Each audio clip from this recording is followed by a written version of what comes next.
Okay,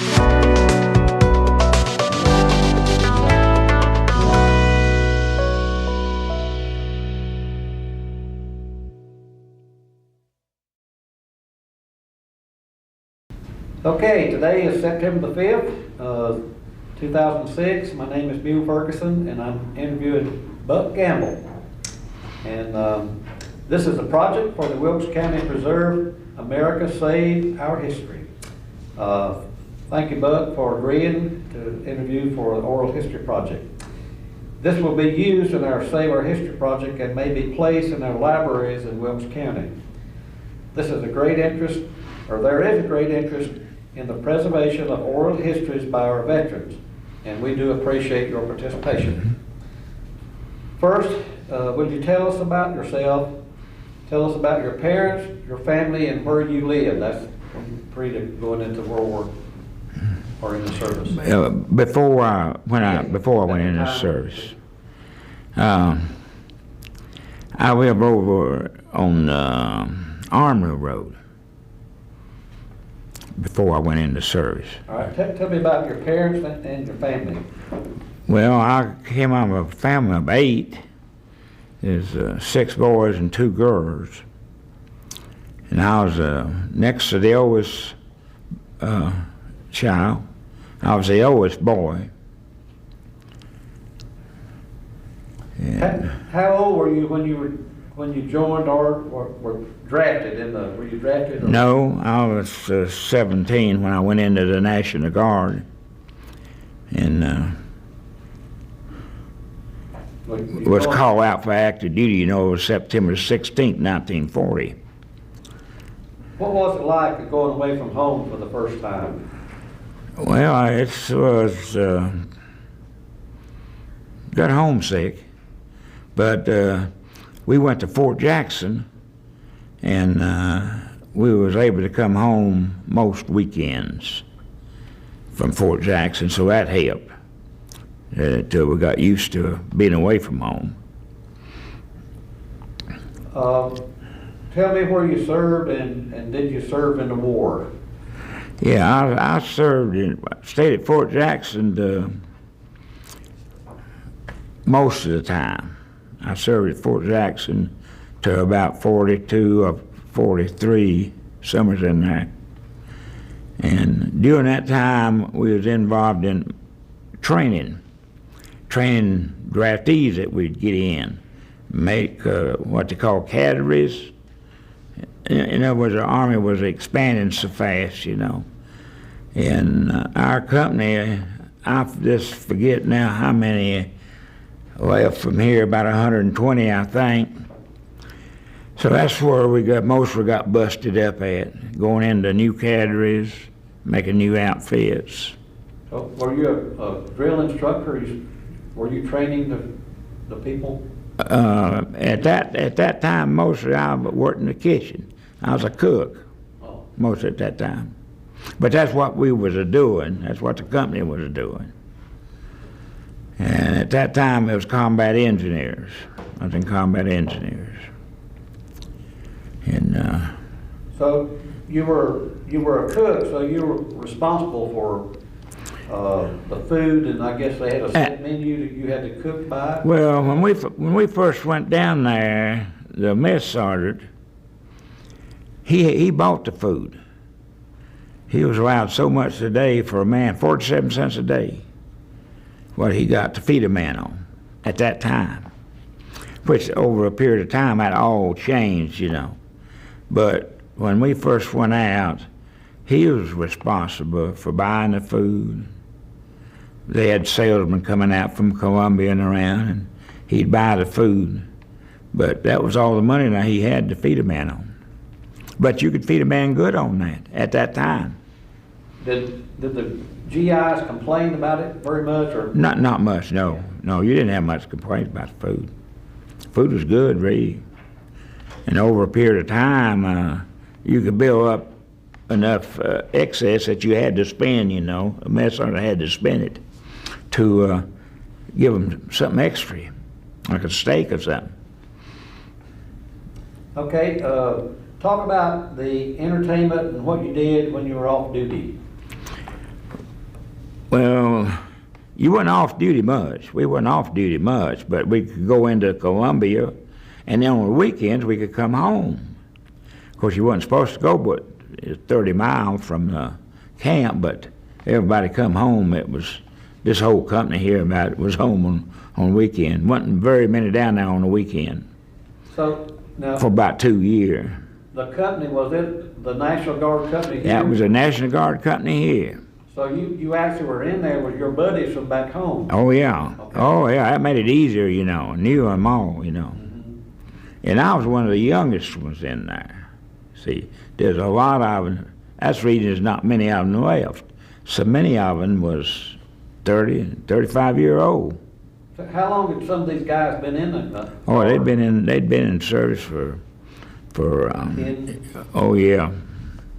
And you know, our captain then was E.P. Robertson. He was in the First World War. So you actually had veterans from World War Oh yeah, One. from World War I in there. Yeah. And what kind of company was this? You said Combat engineers. okay. So your job was a chef. They call it cook Yeah. here. Yeah. Same as a chef. All right, let's talk about when you went. You did go overseas, right? Yeah. So talk about after you left. Where was it? Camp Croft or Fort Jackson. Fort Jackson? Talk about. Did you receive? Well, you wouldn't receive advanced training because they were the ones that were doing the advanced training. I guess you Yeah. did receive advanced training to learn how. Oh to yeah, advanced that's the training. first thing you do, you know. But we even got that here, you know, in the local. You know, it's the same thing. You know, you just train every day. Did, Then you got the draftees in, then you train them, you know. Did they teach you how to use the weapons and everything? Oh yeah, yeah. Some people Yeah, have a misconception about they train you to use the rifle, right? Yeah, yeah. You know, we had a rifle range, and everybody in there had to do that. Wherever you was, you had a rifle or a certain type of weapon. You see, even if you was a cook, you had your certain type of weapons and stuff. So talk to me now about going overseas and when you went, the date, and well, as close as you can, the year. Well, after I left Fort Jackson, we went. The company moved to Carolina Beach, but one platoon of us went to Murder Beach. So I spent one summer at Murder Beach in that state park. You know where that state park's at down there? Yes, sir. All right. It's not changed too much, you know, from then. I spent one summer in there, and in the fall, we moved to Charleston, South Carolina. The company did. And Fort Moultrie on the Sullivan's Island. And we stayed there. I don't know how long we stayed down there now, just probably close to a year. Anyway, went from there to Camp Pickett, Virginia. The company did. But at Camp Pickett, Virginia, I was in a different company then. I think I was in maintenance engineers at that point. They changed, you know, when there was cadres making new outfits, and they could be different. They didn't have to be the same thing you was in, you know, because the Army was expanding. And I went overseas in December of '43. I caught the boat at Boston. Where did you wind up? Went to England. Then we stayed in England, and we trained in England just like you train back here, you know.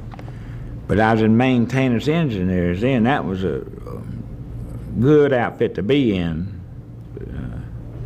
Because really what it was you worked on big equipment and stuff.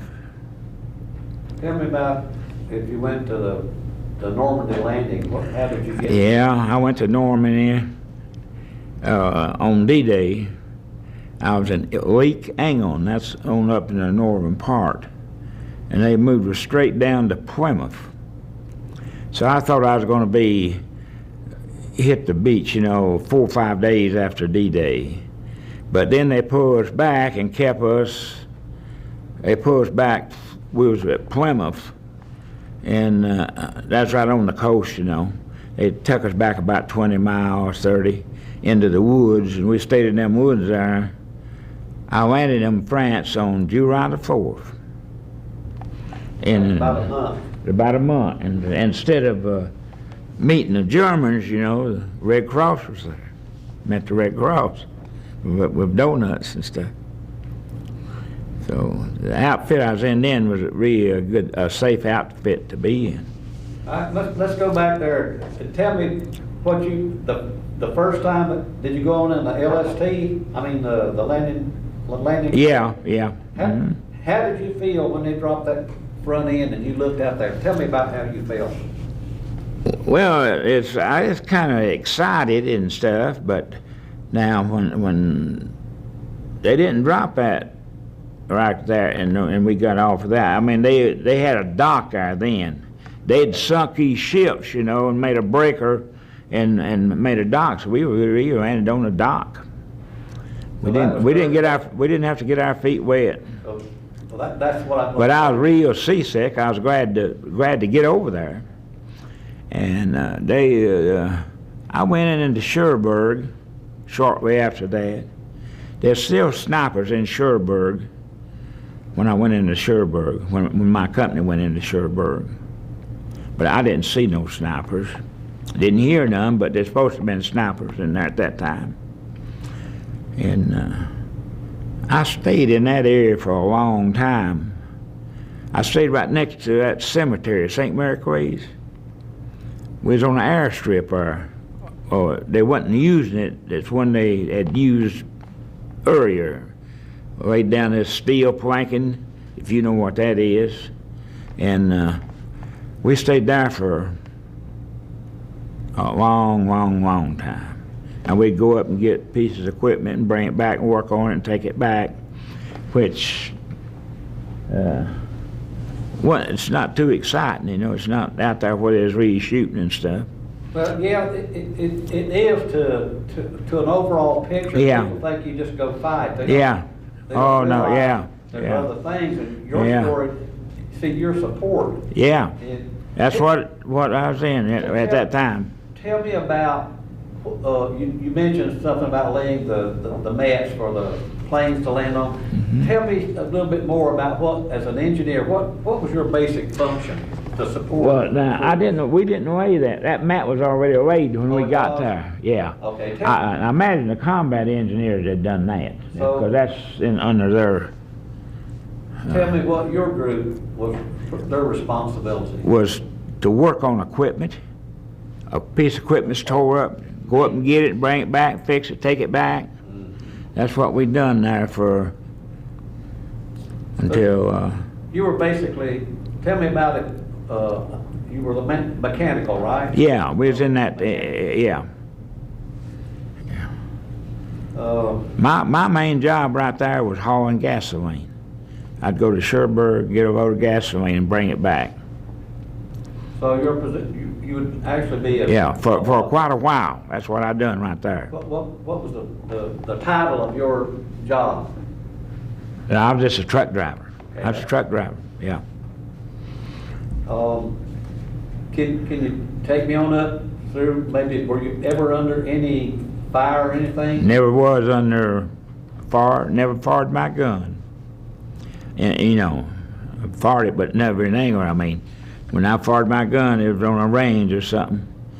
Where were you at when the war ended? I was in a staging area up in close to Germany, just a big staging area. I was getting ready to come back home. So, they had a point system. You remember that point system? Tell me about I don't remember just how it worked, but I know it's something about 90 points. I can't remember just how it worked now. Does it have anything to do with your tour of service? Yeah, at the time you'd been in there and different things, but I just forgot what all it is right now. Yeah. But I wouldn't have had. One of the boys, thought they were going to have to go to over in the Pacific, but I had enough points to come back home. But at that time, I started going on sick call in the afternoon. I'd have a terrible headache, had a bad cough and stuff. So if you went on sick call, you missed your supper. They had sick call and supper at the same time. That's to keep people from going on sick call, So I got where I'd go every day. I didn't know how long I was going to be there, but I wasn't there very long. And so I finally got sick enough, they put me in the hospital. And they found that I had tuberculosis when they put me in the hospital. So that kept me over for quite a while, but they finally put me on a hospital ship. And I landed in New York on VJ Day. But I didn't get to come home then for about another year. I went to New Mexico in the hospital with that TB, And at that time, TB was bad. So that kept me in there another year before I got discharged. Did they give you a medical? Yeah, I got a medical discharge, yeah. Okay, let's see.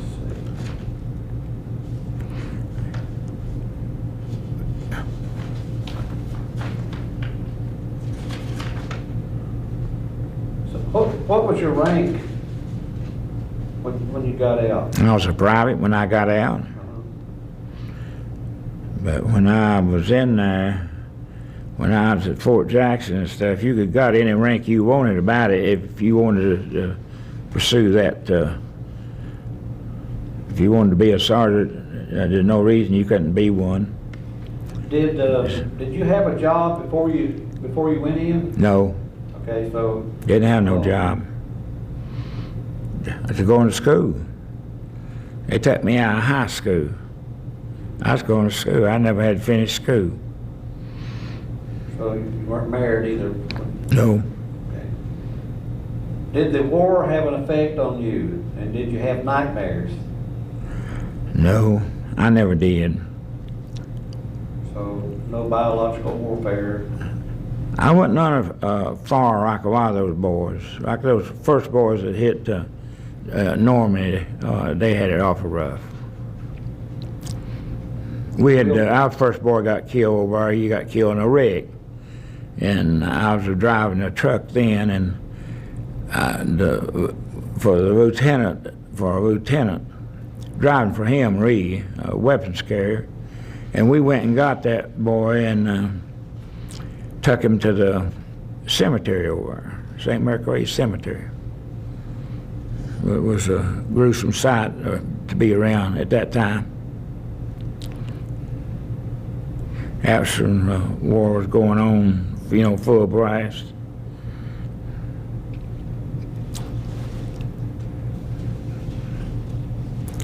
My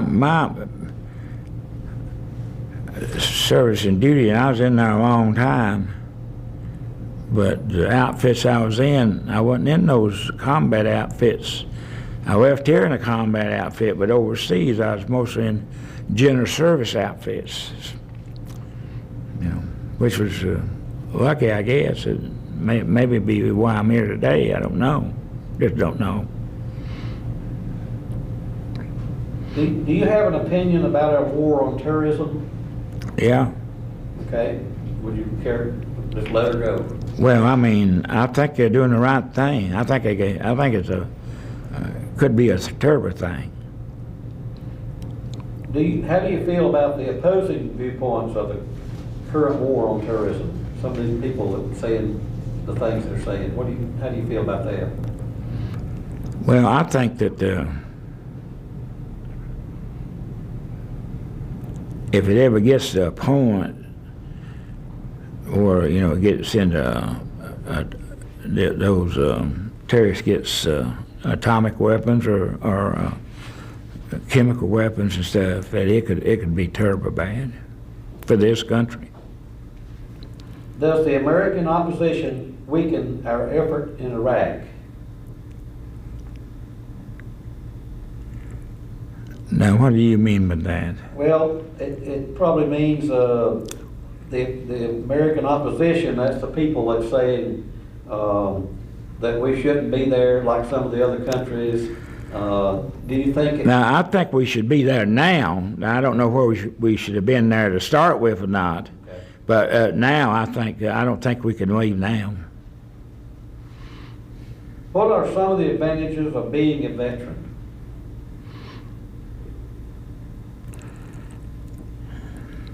Can you talk about the VA and anything like that?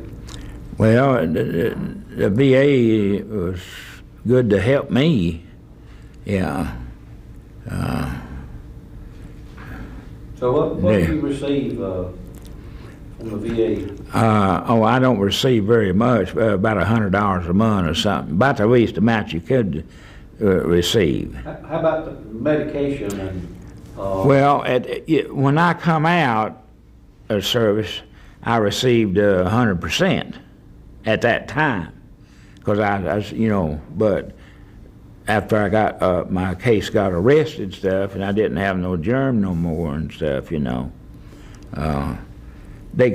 cut down as much as they can ever cut me, and I would just get about 10% or something like that. But I'm all right. It never bothered me after I got over it. You see, they just didn't have much for it back then. Now they got drugs for it and stuff. So, like your medication, do you have high blood pressure or anything? Yeah, I've got high blood pressure now. Do they help and you stuff. with your medicine? Well, they do. Yeah, they do. Okay. And it'd help more if I needed it, but I've got good insurance and stuff. And but they do. They're real good. The VA is. Do you still have a business? No, I'm retired. I was retired when I was with me and my brother Robert. I was in construction all my life after I got out of service. Good. We'll have a minor emergency here. Okay. We do, but see, there's still the job that you did. You don't understand. It's very important. Yeah. Oh yeah. See, I know this because I've been. Oh there. yeah. Yeah. My favorite guy on the ship was a cook. Yeah. Yeah. He was my buddy. Yeah. And Yeah. but anyway,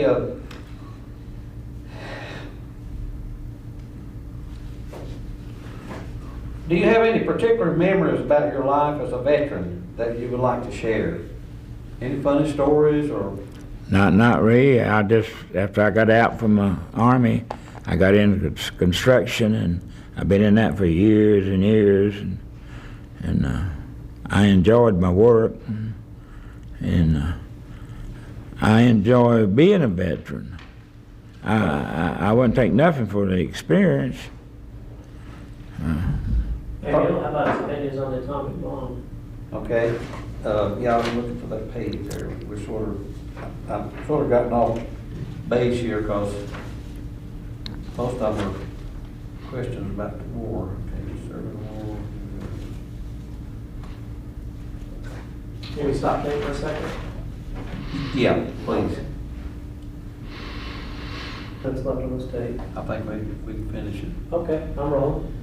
Do you remember the dropping of the atomic bomb? Yes, I was seasick.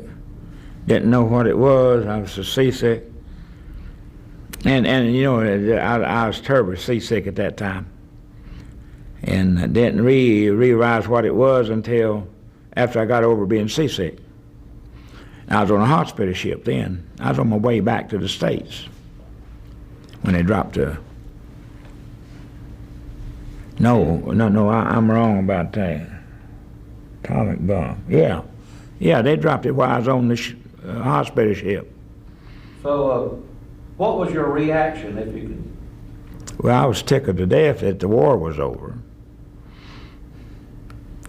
At the time, did you feel that dropping a bomb was necessary? I did. You still feel the same way?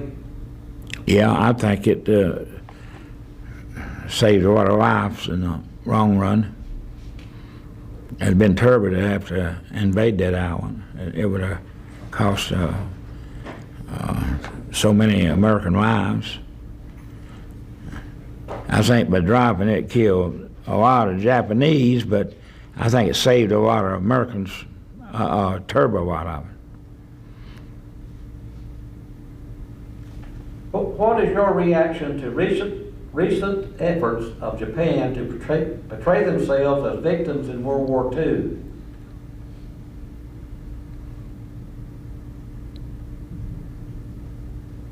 They thought that, I guess that they're asking here, the question is, the Japanese are saying now that they were victims of World War II and we took advantage of them. I don't feel that way at all. They were basically, they're saying they were on the verge of surrendering and dropping the atomic bomb was totally unnecessary. Do you? No, I don't feel that way at all. Okay. I don't think they were surrendered. Mm-mm.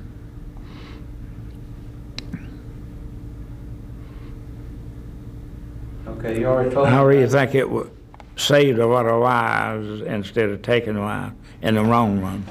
I think so many Americans would have got killed, invading that home island. Do you have a reason that you think why it would have been tougher to go on the beach or the land of Japan if we'd gotten there? Why it would have been so difficult for us to end the war by natural means like what we were used to? If we'd have landed on there, I think it would have been like some of those other places we took over where they fought to the last man. You can, to me, a Japanese soldier was a good soldier. They'd fight to the very end. You can find that in almost any of the stories you hear over there. Some of those islands it really cost a lot of lives to take them. And that home island I think would really cost a bunch to take it. But I think it was a good soldier. I think the German soldier was one of the best as far as being a soldier, knowing what to do. I have a good wrap-up question, Neil. Pardon? I have one wrap-up question. Yeah, I'm about well, it really got all, since it didn't have too much of a war.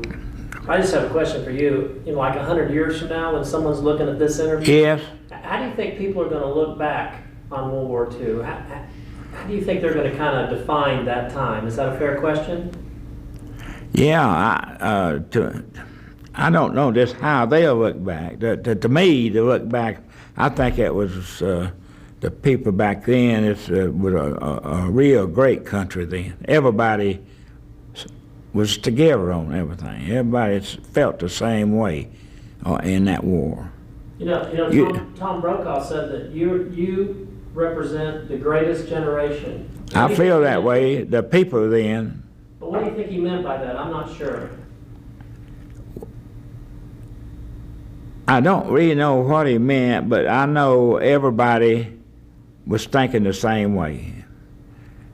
Everybody was pulling.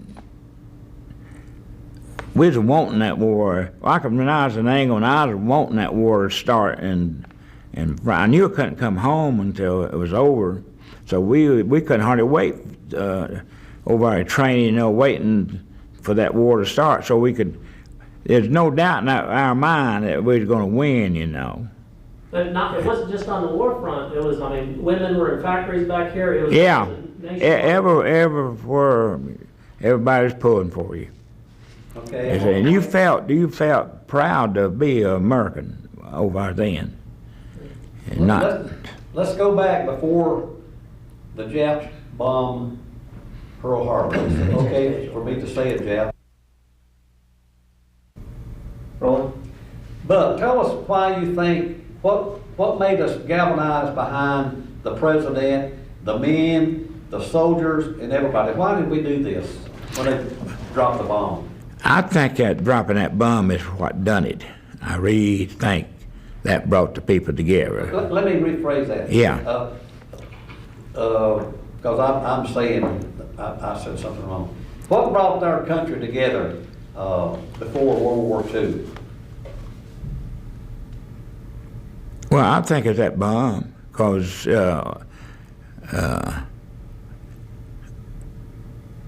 I remember them talking about it. I was young then, but I remember, the people talking about it, that staying out of the war and stuff. Right. But when they dropped that bomb, I think that's what got people behind the president and stuff then. Let's go ahead and clarify that we're talking about bombing a Pearl Harbor. But people get confused. Yeah. So you go ahead and tell me one more time. Yeah. Well, I think at bombing Pearl Harbor, I think that was hit right there. That made people, I think, see that, because, at that time, they was talking peace up in Washington and stuff, when at the time they bombed Pearl Harbor. And we didn't think too much about it, me being in service then, until they bombed Pearl Harbor. And I was riding around North Wilkesboro here on Sunday afternoon, when I got the news that it burned Pearl Harbor, and they was calling us all back. From that point on, I think that's what brought the people together, when our country was attacked like that. Do you think we still have that same patriotism today? No, I do not. And why is that? I don't know why, but it's so, today,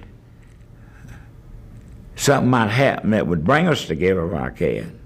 But right now, I don't think we've got it at all.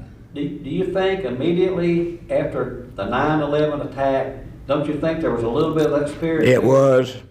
It was kind of like it was after the bombing of Pearl Harbor. Then how long did it last? But it didn't last like it did, you see. Well, why not? Do you think it's because of our leadership, or what happened? Why did it fail? I really don't know where. I don't think it's a leadership as much as it is that just the people don't seem to be threatened as much as we was then.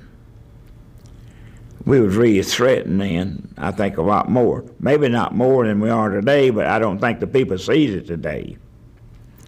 I just don't see the people seeing what might happen in a big city like New York if they could get an atomic bomb in there too. And what chemical weapons could do in a big city like that. Do you think it's because we do not declare an all-out war rather than trying to fight them with words and peace treaties, and is it different than fighting a guerrilla war? You think that? It scares me to even think about it. I got two of the granddaughters, and it worries me what might happen, the way the people are today. We're so divided. Do you think there's still terrorist groups coming into our country? I think they're over here now. I think I don't know how many is over here, but I think they're over here and stuff. But as time goes by, I think, we could really see some hard times.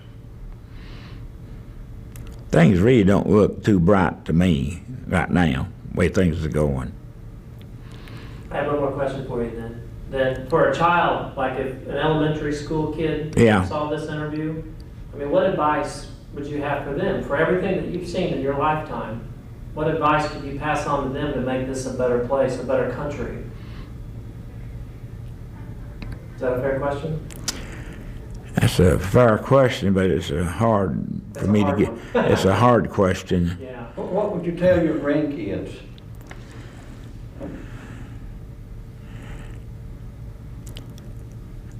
I know what kind of country I'd like to see them grow up in. I'd like to see them grow up in a country like it was in the right before the Second World War. But they're not going to be able to grow up in a country like that. And it's hard for me to give them advice. You ever been to New Zealand? No. No, never been to New Zealand. It's sort of like going back in the 1950s in the United Is States. it? Yeah. Yeah. Mm-hmm. That's what Yeah. I think.